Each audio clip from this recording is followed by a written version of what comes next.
많이 이렇게 줄이려고 노력을 했지만은 또 짧지만 동영상을 아까도 전제 얘기했지만 동영상이 굉장히 짧지만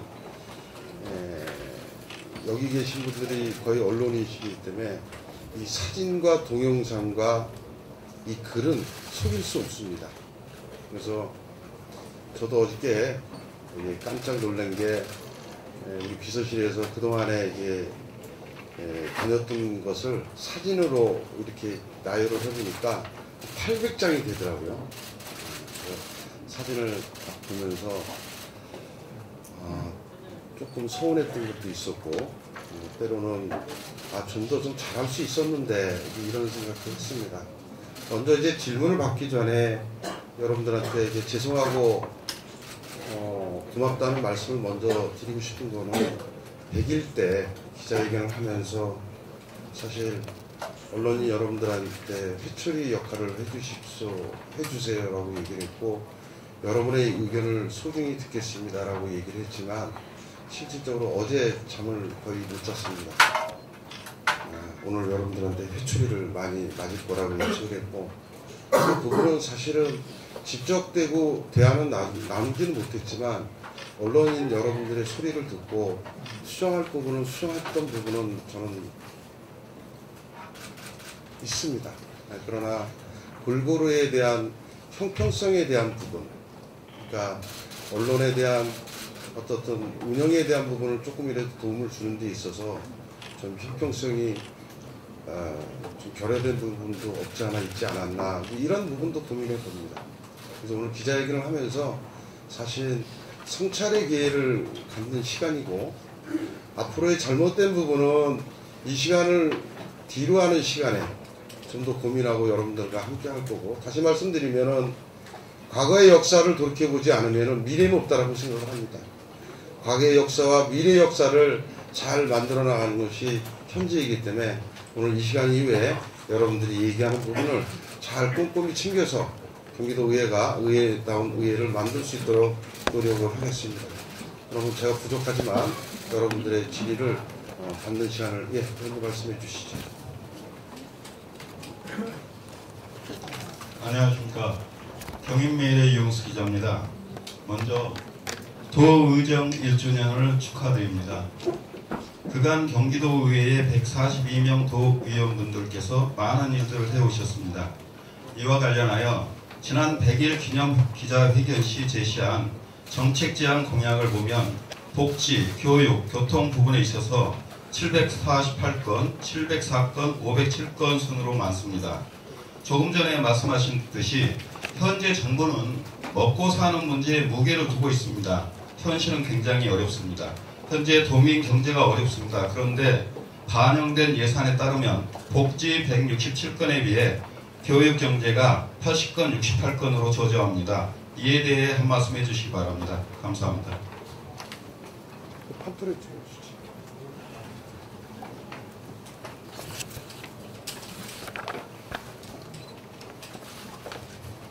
또 한 번 더 질문하시고, 그러니까 공약에 대한 부분을 얘기를 하시는 거죠?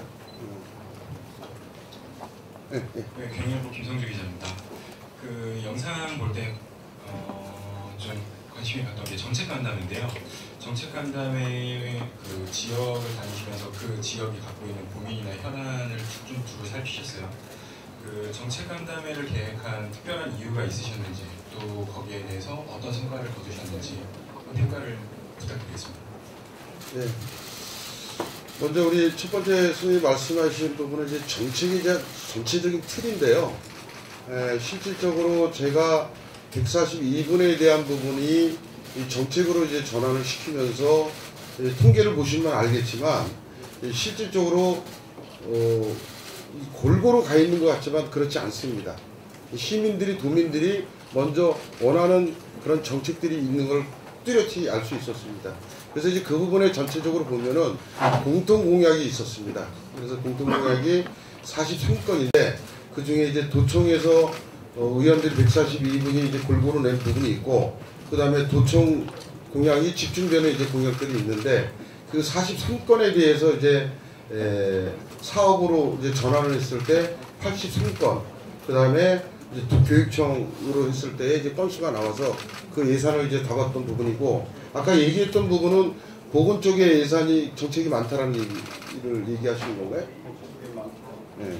경제 쪽에 좀 여자라고 그러니까 이제 사실은 이게 이제 집행부의 정책 공약도 이제 맞물리는 부분이 있는데, 제가 이 자리에서 어떤 게 옳다라고 얘기하기는 어렵지만 이제 질문을 하셨으니까 얘기를 말씀을 드린다면은, 실질적으로 보건 쪽의 복지 쪽의 예산은 우리 삶에 대한 부분이 피부로 이제 와닿는 부분이 있는 부분이 있기 때문에 예산이 좀 담아지는 부분이 있고, 전체적인 예산은 이제 경제에 대한 부분은 이제 우리 상임위에서 경제과학기술위원회, 다시 얘기하면은 이제 중소기업과 이제 맞물리는 예산들을 이제 많이 만들어내고, 중앙정부에서는 어떻든 경제의 큰 틀에 대한 부분을 만들어내다 보니까 두 차원에서의 복지 예산과 이 경제 예산에 대한 부분이 퍼센트가 약간의 차이는 나지 않을까라는 생각을 고민을 하고 있고요. 이제 그 부분에 대해서는 이제 오늘도 이제 그 원포인트 예산이 이제 어떻게 진행될지 모르지만, 실질적으로 소상공인과 중소기업에 어떤 지원되는 진흥원에 대한 부분을 좀 고민하면서 집행부와 의회와 좀 더 경제 부분에 예산을 좀 담을 수 있도록 좀 노력을 해보겠습니다. 그 정도 답변해드리고, 지금 우리 경일고 선생님께서 얘기했던 실질적으로 이제 그 지역을 다니면서 정책 공약을 왜 하냐라고 이제 말씀을 드린다면은, 시간이 이제 지루하실지 모르겠지만 경기도의회 의장을 출마하면서 저는 142분들에게 약속한 것이, 주시경 선생님이 한글을 가르치기 위해서 주시경 굿다리를 들고 다녔듯이 저는 142분의 의원님의 공약을 직대송해서 여러분들과 약속을 지키겠습니다. 그리고 적어도 지방의회 경기도의원이지만 도민과 약속한 정책 공약에 대해서 하나라도 지킬 수 있는 의원이 만들어내도록 함께 노력하겠습니다 하고 142분의 공약집을 들고 다녔습니다. 그것을 집대성해 보니까 4,194건의 건수가 나왔는데, 그걸 혼자 하면 너무 힘듭니다. 그래서 TF팀을 만들어 놓고 TF팀이 바로 그래서 저는 도민 담당실을 만들어서 운영을 하기 시작했습니다. 다 정리를 하다 보니까 실질적으로 현장에 답이 있는데 책상에 앉아서 자료만 가지고 뒤적거려도 답은 나오지 않는 것 같습니다. 그래서 현장을 다니자 시작해서 안성, 가평, 양평, 포천, 연천부터 어려운 지역부터 다니기 시작했습니다. 여러분들도 잘 아시지만 안성에 가봤더니 실질적으로 남부 쪽에 있지만 굉장히 어렵더라고요. 철도, 교통의 문제, 웬만한 도시는 이제 교통, 철도나 지하철이나 많은 것들이 이제 들어갈 계획들이 자꾸 있는데 안성은 그렇지 못했습니다. 그리고 어떤 큰 도시를 만들어내려고 할 때도 실질적으로 가스 배관이 크게 지나가지 않기 때문에 그런 어려움들이 있었습니다. 그래서 시장 군수와 도의원들과 국장들과 테이블에서 2시간을 논의하면서 안성에 대한 편화 문제를 논의했고, 그래서 돌아와서 실질적으로 그러한 부분들을 애로사항을 정책으로 만들어서 예산을 담을 수 있도록 노력을 하는 게 저의 일이라고 생각을 했습니다. 솔직히 얘기하면 그거 시작할 때 내가 이걸 왜 하고 있지? 그런 생각도 했습니다. 가서 시장 군수들한테 푸대접을 받으면 어떡하지? 이런 고민도 했습니다. 그러나 그럴수록 더 해야 되겠다라고 생각을 했고, 어떻든 지금은 31개 시군 중에서 22군데를 다녔습니다. 예를 들면은 포천에 갔을 때 정책 토론을 하는데 가장 시장이나 우리 국장님들이나 도의원들이 얘기하는 게 지하철 들어오는 예타에 대한 형평성이었습니다. 아니, 인구가 적고 경제성이 없는 데는 매일 그렇게 살라는 겁니까? 가난이 대물림 되듯이 이건 아니지 않습니까? 라고 저는 서로 논의를 했습니다. 그래서 기억하실지 모르겠지만 그 정책 간담회를 끝나고 국회가 되든 누가 됐든 만나는 사람에 대해서 저는 이 얘기를 전달했고, 다행스럽게 포천이 경제성 예타가 대상에 들지 않으면서 거기에 교통이 좀 미래지향적으로 갈 수 있는, 저는 그때 그 얘기를 했습니다. 평화 번영의 시대로 가는 데 있어서 포천이 중심이 될 수도 있는데 미리 우리 교통을 준비해야 되는 거 아니냐. 그래서 저는 그런 부분에 대해서 뜻깊게 생각하고, 얘기가 길어졌는데 어떻든 31군 1개 시군의 경기도의원들의 정책 공약은 경기도민의 미래를 보고 만들어낸 거기 때문에 한 번에 다 만족할 수는 없지만 한 가지라도 꼼꼼히 하나하나 해결해 나간다면은 경기도의원이 도민에게 약속을 지키는 의원이 될 수 있고 도민의 삶의 질에 약간의 도움이 될 수 있다고 생각했기 때문에 마저 이 9개의 지역을 돌고 이 데이터베이스를 잘 가동시켜서 집행부가 그런 부분을 예산을 잘 담을 수 있도록 노력하겠습니다.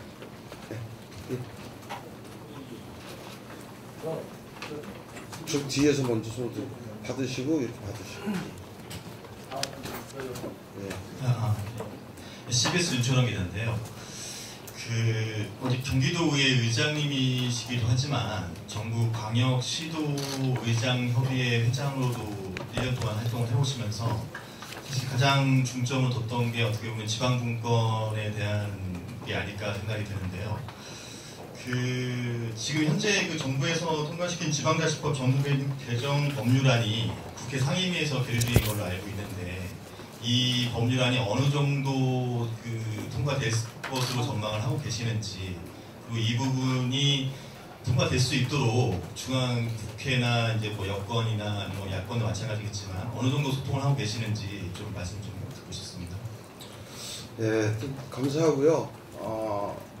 또 하는 얘기지만 여기 지방에 저는 이제 가끔 그런 얘기를 합니다. 답변에 앞서서 지방이 살아야 중앙정부도 살고 대한민국이 행복해집니다라고 저는 얘기를 합니다. 정말 냉정하게 얘기하면은 지방이 살지 못하면 지방 언론도 죽습니다. 그래서 저는 거하게 얘기를 한다면은 지방 자치분권에 대한 부분은 빨리 결정이 나야 된다고 생각을 합니다. 그 중에서 이제 가장 다른 이야기는 재정에 대한 부분은 집행부에서 하더라도 경기도의회 의장, 전국협의회 회장의 입장에서 본다면은 전부개정안에 들어가 있는 내용 중에 가장 핵심은 의회 인사권 독립에 대한 부분 하나와 그 다음에 정책 지원 인력에 대한 부분이 두 가지 핵을 돋고 있습니다. 사실은 인사권 독립에 대한 부분은 어느 정도 이제 맥을 같이 하고 같이 가고 있습니다. 여러분들도 아시지만은 꼭 그렇진 않지만 우리 사무처장이 개방직으로 뽑은 사람이 아니기 때문에 저랑 일을 막 하다가 정말 핵심적인 논의를 하고 있는데 이건 예를 든 겁니다. 지금 현 지사는 그렇게 안 하고 계시니까 예를 들어서 사무처장님을 불러서 지금 의장이 어떤 생각을 가지고 어떤 정책을 펼쳐 나가려고 하냐고 물어봤을 때 아마 사무처장은 답변을 안 할 수 없을 것입니다. 그래서 사실은 적어도 의회의 인사권 독립은 이루어져야 된다고 저는 생각을 하는 것이고요. 그리고 이제 감사하게 생각하는 게 사실은 여기 계신 분들도 마찬가지지만 보좌진 그러면은 아니 무슨 경기도 의원들이 보좌진까지 하려고 그래? 그럴 수 있습니다. 그래서 지방자치법 전부 개정안에 들어가는 문구에 대한 부분을 계속 정부랑 저희랑 협의를 했습니다. 그래서 이제 최종적으로 협의한 문구가 정책 지원 인력이라고 들어갔습니다. 그러니까 저희들이 원하는 것은 비서관처럼 옆에서 가방을 들어주는 보좌관 정책 지원 인력을 원하는 게 아니라 저는 함께 조례를 만들고 도민들에 대한 정책을 함께 만들어 나갈 정책 지원 인력을 원하는 것입니다. 그게 이제 개요고요. 그 다음에 어디까지 진행됐느냐에 대한 부분은 여러분들도 잘 아시지만은 우여곡절 끝에 30년 만에 정부 개정으로 해서 그렇게 지금 안행위에 계류가 되어 있습니다. 그래서 안행위에서 지금 현재는 수석실에서 수정본과 원안과 비교를 좀 하고 있고요. 이러한 부분들이 법안이 원체 밀려 있어서 실질적으로 지금 현재 수정안만 만들고 정리를 하고 있는 상태지 문구 하나하나는 보고 있지는 않습니다. 그러나 이제 전체적으로 볼 때 올해 안에 인사권 독립과 정책 지원 인력에 대한 부분은 어느 정도 밑그림은 그린 것 같습니다. 다만 아쉬움이 있다면은 사실은 이 부분이 5월, 6월 국회에서 저는 안으로 상정돼서 심도 있게 논의할 수 있다고 저는 생각을 했는데, 우리가 예상치 못한 국회가 언론인 여러분 앞에서 이런 얘기가 어울릴지 모르지만 일을 안 하고 있습니다. 일을 못했습니다. 그래서 그나마 이제 다시 개원을 해서 안행위에서는 그 부분에 대해서 심도 있게 논의를 할 거고, 논의를 해도 법사위로 올라가야 되고 다시 또 이제 본회의로 올라가야 되는 그런 어려운 과정들이 남아있는 건 사실입니다. 그러나 올해만큼은 이제 그런 부분들을 매진해 나갈 거고, 17개 광역의회 의장들과 전국의 829명의 의원님들이 다시금 하나가 돼서 진행 과정을 보면서 어떻든 국회를 방문하든 어디를 방문하든 이런 진행 절차를 가지고 있습니다. 그래서 실질적으로 그런 부분에 대해서 관심을 가져주시고 많은 도움을 주신다면은 아까 전자에서 얘기했듯이 자치분권에 대한 부분이 잘 이루어져야 지방이 살고 지방과 더불어 지방 언론이 같이 삽니다. 도와주십시오. 네. 답변 됐습니까?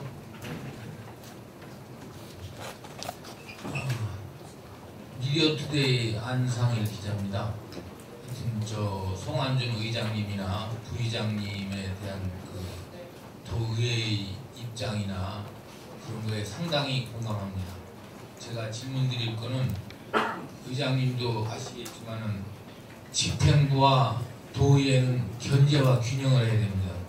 그런데 뭐 1년간의 요 특정한 사안을 거론하기는 좀 곤란하지만, 도 집행부가 그 추진하는 조례라든가 이런 게 여러 건이 의회와의 그 잘 조율이 안 돼가지고 그것이 보류되고 또 다시 했다가 도의회와 저 집행부가 이렇게 해서 통과된 경우가 여러 건 있습니다.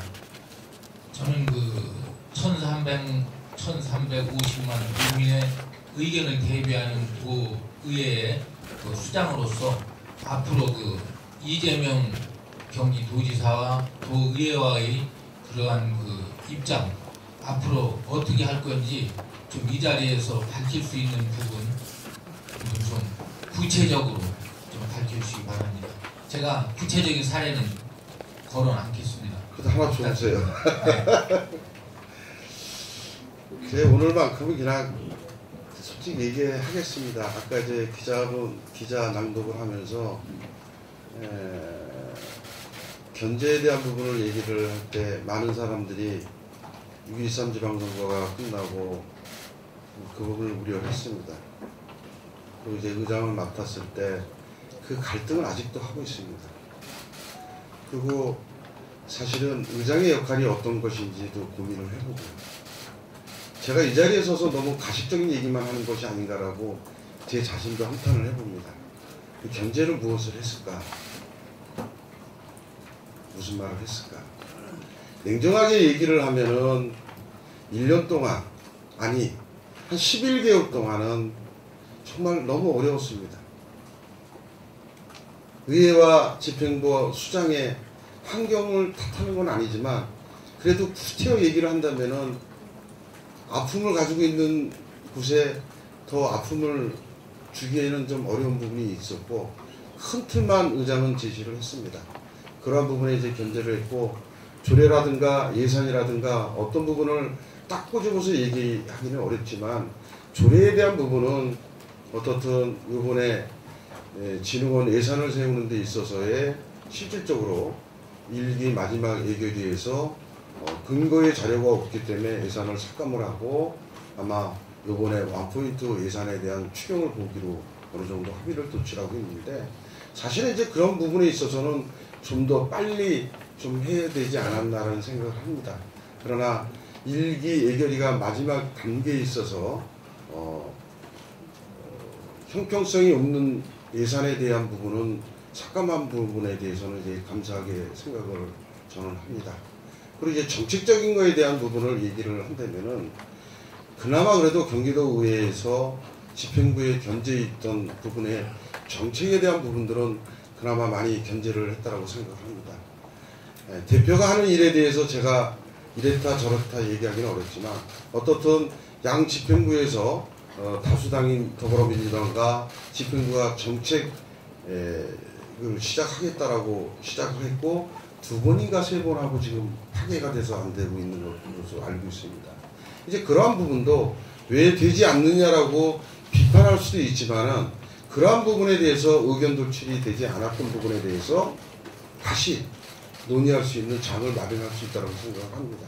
그래서 그러한 큰 틀에서의 견제 역할은 하려고 노력을 했었고 다만 언론인과 도민의 눈높이에 맞춰지지 못하는 부분에 대해서는 저는 어떤 부분이 있더라도 저는 죄송하다는 말씀을 드립니다. 이제 정말 하고 싶은 얘기는 많은데 이 견제에 대한 부분은 그렇게 좀 얘기를 좀 마무리하고 다만 지금 이제 경기도의회가 이제 어떻게 갈 것이냐에 대한 고민에 대해서는 예를 하나 든다면은 연금에 대한 부분을 어떻든 집행부에서는 예산을 담아달라고 요구를 했고 의회에서는 심의를 해서 예산을 담았습니다. 그러나 어떻든 타이든 자이든 예산이 집행되고 있지 않는 부분에 대해서는 집행부가 됐던 의회가 됐던 책임이 저는 있다고 생각합니다. 이제 그러한 부분에 대해서 좀 더 고민하고 집행할 수 있는지 없는지 머리를 맞대고 논의한 다음에 그 결과들을 만들어내는 것이 저는 맞다라고 생각합니다.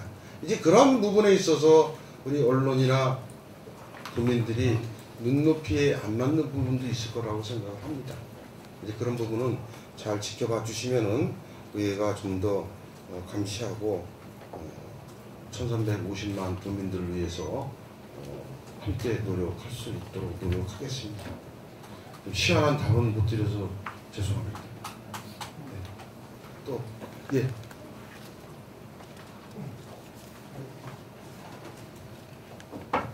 경기도 노희석 기자입니다. 질문 드리려고 했던 게 있는데 앞선 질문과 좀 내리 같아서 다른 질문을 좀 드리도록 하겠습니다. 지난 1년간 의장직을 수행하면서 가장 어려웠던 점 혹은 또 성과 중에 가장 보람됐던 점 있으면 말씀해 주시고요. 가장 어려웠던 점은 사실 냉정하게 보면요. 집행부와의 견제의 역할입니다. 그리고 의장은 어떻든 최고의 마지노선이기 때문에 말을 하면 그 약속을 지켜야 됩니다. 그래서 실질적으로 최종적으로 말하기가 너무 어렵습니다. 그리고 오늘 부위장님들이 이제 가셨으니까 한 말씀 드린다면 가끔 저는 그런 생각 해봅니다. 이 두 분이 안 계셨으면 나는 어땠을까?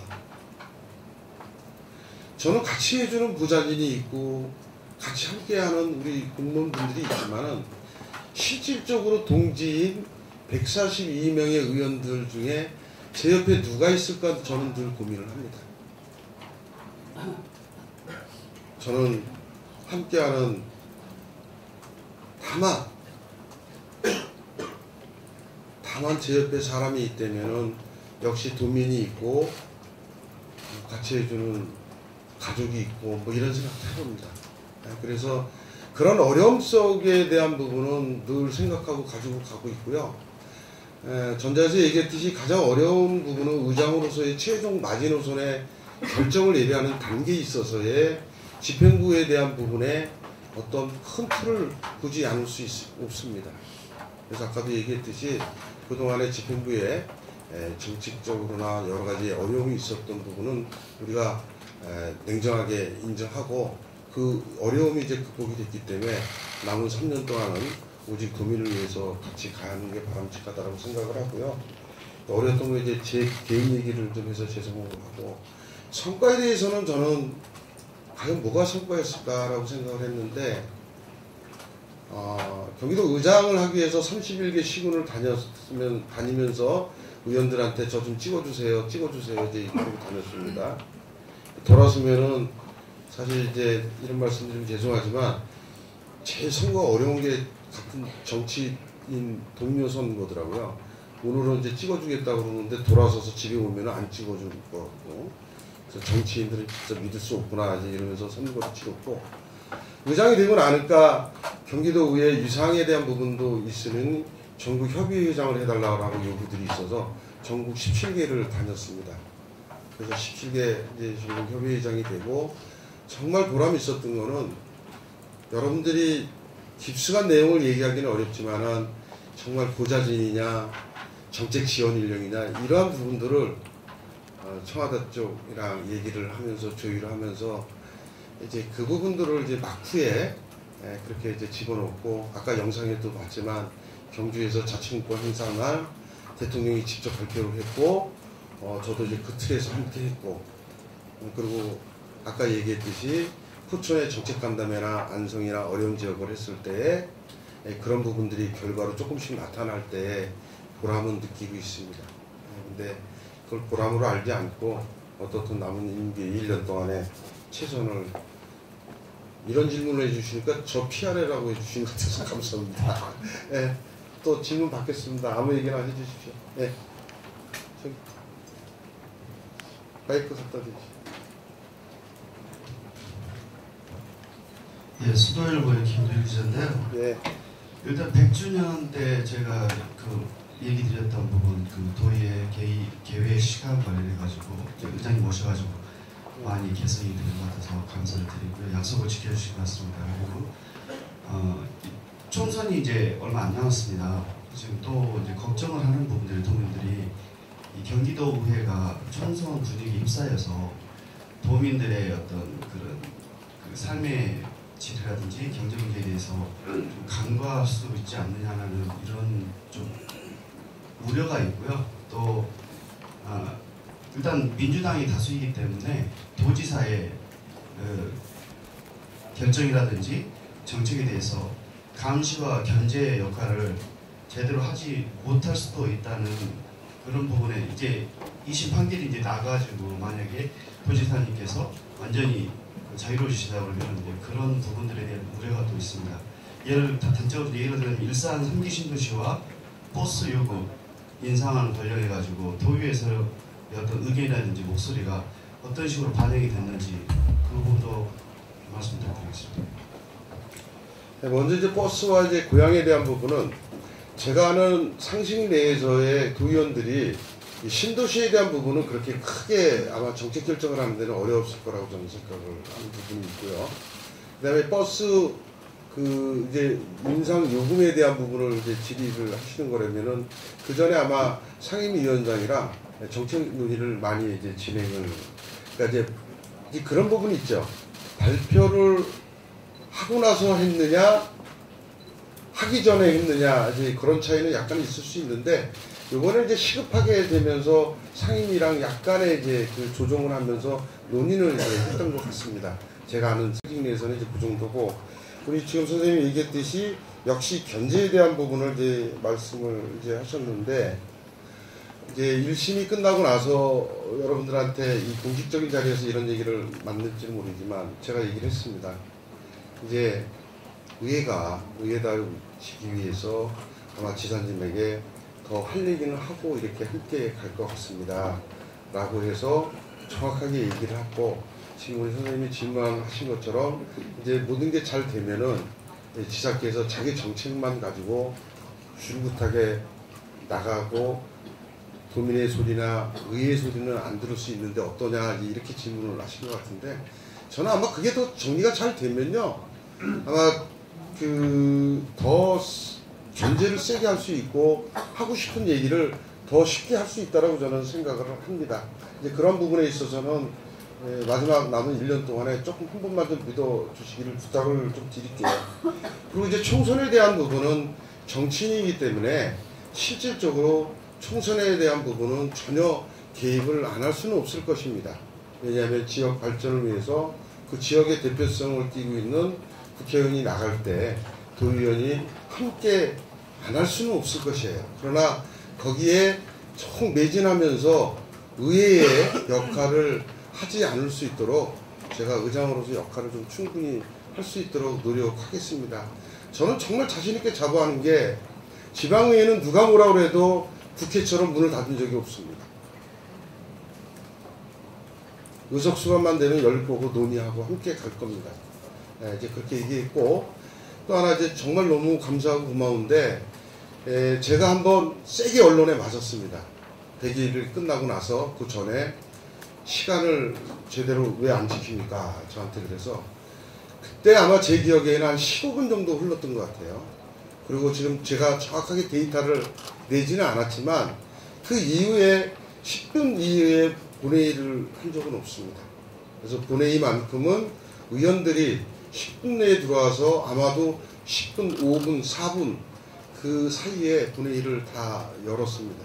저는 분명히 말씀드리지만은 도민들이 보고 있기 때문에 본회의만큼은 시간을 지키는 시간이 기본이기 때문에 그렇게 좀 정리하려고 노력할 것이고, 지금 얘기한 부분을 제가 완벽하지는 못하지만 혹시 늘 제 방에 자주 오듯이 제가 총선이라든가 이런 견제 역할이라든가 이런 걸 못하면은 와서 얘기해 주시면은 또 바로바로 수정해서 나갈 수 있도록 하겠습니다. 네, 또 질의해 주시죠. 네. 여기 먼저 드리시죠. 감사합니다. 성남경제신문의 홍명입니다. 네. 그동안의 소통과 참여 쪽에 잠깐 좀 질문 좀 간단하게 좀 드리겠는데요. 지금 시의회 홈페이지에 이제 보도 자료가 나오는 데가 있습니다. 그걸 이렇게 쭉 봐봤더니 9대에 1년하고 10대에 1년의 보도자료 숫자를 보니까 한 3배 정도가 됐더라고요. 그러니까 200% 신장을 한 것이겠죠. 연평균으로 치면은 9대하고 10대하고 한 50% 이상의 숫자가 늘어난 걸로 좀 볼 수가 있겠습니다. 그래서 각각의 의원들이 그 활동이나 홍보를 하려고 하는 의지 자체가 좀 많아지기 때문에 그만큼 많아졌다고 볼 수가 있겠는데요. 그래서 그런 것을 의장님으로서는 좀 더 권유하면서 확대해 나갈 것인지, 아니면 혹은 또 질적으로 좀 문제가 좀 될 수 있기 때문에 어떤 질적인 교육을 통해서 좀 질적인 측면으로 해서 보도자료 개선을 좀 할 것인지, 그런 부분에 대해서 좀 한번 좀 말씀해 주시면 고맙겠습니다. 예, 그 부분에 대한 부분은 이제 정확히 데이터를 내보지는 않았는데, 그 선생님이 얘기하니까 그래도 10대가 많이 했나 보다 이렇게 생각을 하는데, 이제 저 얼마 전에 유튜브도 만들었습니다. 그래서 저는 사실은 우리 142분의 여당 야당을 떠나서 한 번은 개인당 사실은 저는 쉬우라고 생각을 합니다. 근데 사실 아시다시피 옆에서 도와주는 사람은 없어요. 그러면 의장이나 대표실에서 의원들에 대한 부분을 도와줄 수 있는 부분을 최대한 도와줘야 된다고 생각을 합니다. 근데 그 부분에 이제 예를 들어서 홍보를 얘기를 한다면은 유튜브가 됐던 어떤 방송이 됐던 이런 부분들을 사실은 저나 대표나 상임위원장들은 자연스럽게 나갈 수 있거든요.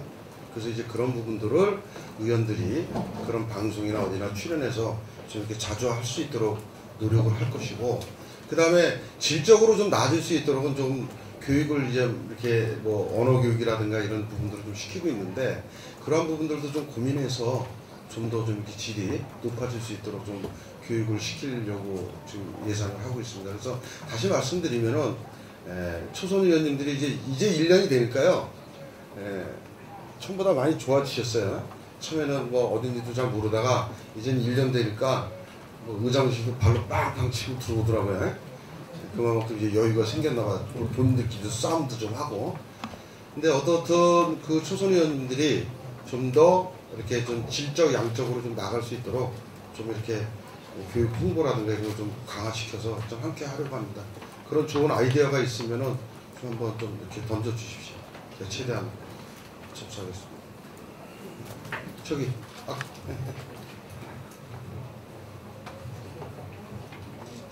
뉴스된 김정수라고 합니다. 먼저 취임 1주년을 축하드리고요. 이런 질문을 해서 좀 죄송스럽게 생각하지만 그래도 기본과 원칙을 지키는 도민을 섬기는 의회를 만들겠다고 하시는 그런 선에서 제가 좀 질문을 드리겠습니다. 질문 요지는 두 가지인데요.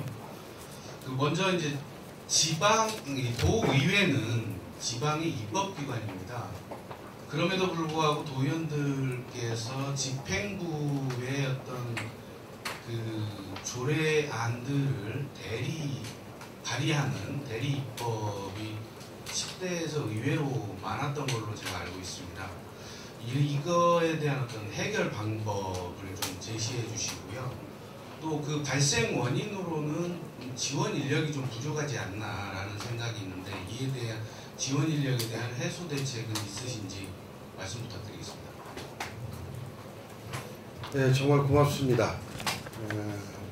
특히 이제 이런 부분을 어느 상임이라고 제가 딱 지정하기는 어렵지만 10대 민선 7기가 시작하고 10대 의회가 시작하면서 가장 이제 문제가 됐던 게 어떤 상임이라고 얘기는 하지만 첫자가 보자로 시작합니다. 정말 아주 난감했습니다. 그래서 그러한 부분들을 지금 이 자리에서 어떻게 해야겠다라는 답을 꼭 내려야 된다라고 정확하게 말씀드리면은 저는 이것도 인사권 독립이라고 생각을 합니다. 의회의 가장 중요한 거는 입법과 예산처 행정부가 세 개가 삼각형이 돼서 이게 합의가 잘 이루어지면서 논의하면서 소통돼야지 의회가 운영된다고 생각을 해요. 근데 실질적으로 이렇지 못합니다. 그리고 확대 생산일지 확대 생각일지는 모르겠지만 집행부의 대리까지에 대한 단어가 뭐 보는 시각마다 다르지만 저도 그렇게 봤었어요. 근데 그렇게 안 보일 때도 있더라고요. 그래서 그렇게 고민하는데 그 부분은 일부 인정합니다. 그래서 이 대책에 대한 부분을 사실 입법에 있는 우리 직원들이랑 실질적으로 이제 조례안이 올려오면은 특히 집행부 안이 올려오면은 좀 냉정하게 좀 보고 좀 해달라. 그렇게 이제 진행을 좀 하고 있어서 근데 요즘은 조금 덜한 것 같아요. 이미 대리 역할을 다 해서 넘어오는 게 없는지. 그래서 이 부분은 어떻든 좀 더 고민하고 냉정하게 좀 지켜보면서 잘 이렇게 할 수 있도록 노력하겠습니다. 그리고 거기에 대한 해결 방법이 뭐 있냐. 그래서 일단은 인사권 독립이 되기 전에 가장 중요한 거는 일단은 이제 24명의 이제 인력을 뽑는데 이 24명의 인력에 대한 부분은 전부 다 이제 입법 쪽에 보낼 예정입니다. 그래서 이제 대표랑 그렇게 논의하고 있고 그 24명에 대한 부분을 잘 전문가 집단이니까 좀 잘 활용해서 이런 일이 좀 덜하도록. 그래서 저는 이제 다시 말하면은 집행부에서 오는 그러니까 이제 문제는 뭐냐면요. 집행부에서 보냅니다. 그러고 조례가 오면 괜찮은데 내가 여기 후주머니에 가지고 있다가 이제 급해서 우리 남 팀장이 의원인데 이거 좀 발의해봐. 이렇게 가면은 처음에는 몰랐다가 나중에 이제 내용을 보면 이제 이렇게 이제 아는 것 같아요. 그래서 이제 그런 부분들을 중간 단계, 마지막 단계 이렇게 해서 좀 잘 체크해서 좀 더 그런 부분들이 좀 다는 없애기 어렵겠죠. 그러나 좀 숫자를 좀 줄 수 있도록 노력해 나가겠습니다. 네. 또 예. 예, 수원방송의 박일국 기자인데 시간이 많이 가서 짧게 말씀을 좀 이 공약 양쪽에 이렇게 준비도 하셨는데 공약 의원님들 공약 이행률을 좀 높여보시겠다고 이야기도 하시고 4,000개를 40몇 개로 이렇게 갈무리하신 것 같은데 어떤 식으로 그 다음에 어떤 식으로 하실 계획인지 그리고 공약 이행률을 높인다 그러면 어느 정도 목표치가 있으신지 꼭 간단하게 좀 듣고 싶습니다. 예, 아까 이제 전에 얘기했지만 전체 데이터를 베이스를 만들었을 때 의원님들의 선거 공약이 각 사람마다 다르지만 어떤 사람은 5개, 어떤 사람은 10개, 그 다음에 교육정책, 경제 뭐 분야별로 나눕니다. 그래서 총 틀어서 했을 때에 4,194개의 공약이 나왔고 그리고 사실 이제 저는 이제 공약이란 말은 잘 안 씁니다. 정책 공약이라고 쓰는데 그 의원님들의 공약을 갖다 제가 가서 도와줘도 그 선거법에 걸립니다. 그래서 저는 전부 다 이제 정책 공약이라고 이제 얘기를 하는데 이제 목표치는 142분에 대한 공약이 하나라도 지역에서 지켜줄 수 있는 목표는 그겁니다. 그게 액수로 환산하기도 어려울고 뭐로 환산하기도 어렵지만 다만 건수에 대한 부분은 확인이 될 것 같습니다. 그래서 예를 들어서 저는 지역에서 요것만큼 고교 무상교육을 저는 실시하겠습니다라고 저는 얘기를 했거든요. 근데 그럼 그것까지 칠 거냐? 그건 이제 크게 공통교육 공약이니까 정책이니까 좀 빼놓고 개별적으로 한 것들이 좀 있습니다. 그래서 적어도 어떻든 비례분 빼고, 비례도 이제 지역이 있기 때문에 자기가 선호하는 공약이 있는데, 어떻든 142분의 의원님들이 지역에서 하나라도 약속을 지키는 정책을 만들어내려고 마음을 먹고 있고, 이제 이게 끝나면은 사실은 그걸 집중해서 보면은 경기도 31개 시군에 다 필요한 정책 같아요. 그래서 그 정책들을 다시 좀 정리해서 이제 그런 부분들의 요소에 지역마다 필요한 것들을 좀 정책으로 만들어내서 대형 과제도 만들어내고 그렇게 좀 계획을 세우고 있습니다. 네. 자, 시간이 너무 많이 흘렀는데 그래도 한두 분 얘기하고 싶은 거 있으면 앞에 앉았으니까 한마디만 하세요. 지금. 네.